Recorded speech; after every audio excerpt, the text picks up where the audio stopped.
Dhammapada, verse 13. Lust penetrates the untrained mind.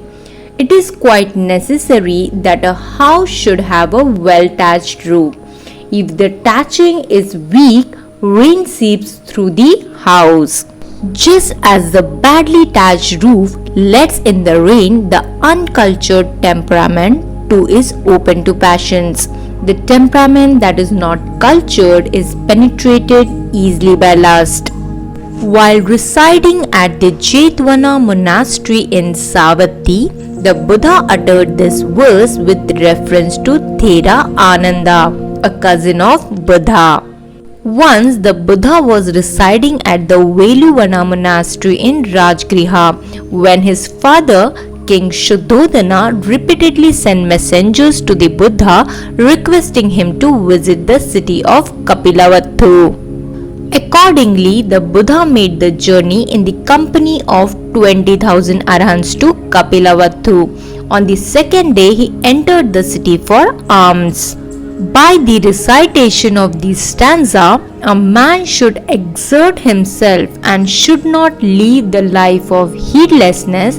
He established his father in Sotapanni fruition. By recitation of this stanza, a man should live righteously. He established Mahaprajapati in the fruit of conversion. On the third day, there was the marriage ceremony of the Prince Nanda, a cousin of Buddha. The Buddha went there for alms and handed over the alms bowl to Prince Nanda and departed without taking back the bowl. So the prince holding the bowl had to follow the Buddha. The bride, Princess Janapada Kalyani, seeing the prince following the Buddha, rushed forth and cried out to the prince to come back soon.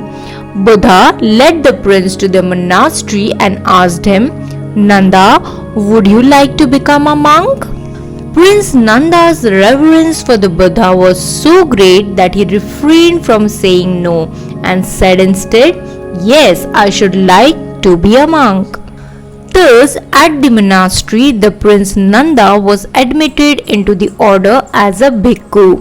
While the Buddha was thus residing at Jetwana, Venerable Nanda was discontented and half-hearted. He found little pleasure in the life of a bhikkhu. He wanted to return to the life of a householder because he kept on remembering the words of Princess Janapada Kalyani imploring him to return soon. Mind is like a kneaded dough, like a potter's clay ball. You can shape it as you like. The mind can also make a divinity with a beautiful and quiet face and can also give the shape of an horrible and ugly devil. In the same way, if you cultivate kindness, compassion, friendship, etc., then your mind will be imbued with higher qualities like love, compassion, and friendship.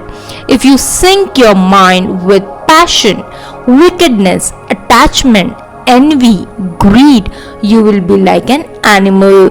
As a matter of fact, you must have seen that a person behaves like an animal after being absorbed there. Somewhere where he becomes so accustomed to anger, then again he becomes so cruel, later again as a destroyer, etc. How do we conduct ourselves in greed, keeping all honor and dignity in vain? Everything stands in front of us. When the same person practices meditation, goodness, love, compassion, and so on, you become great. There are many great people who have given their lives for those in need, such as the Statue of Compassion, His Holiness the Dalai Lama, and Mother Teresa. For that, the mind must be controlled, it must be mastered. So, if you all want good, then we have to practice good. Only then good can happen. If you like our work, kindly like, share and subscribe. May all beings be well and happy.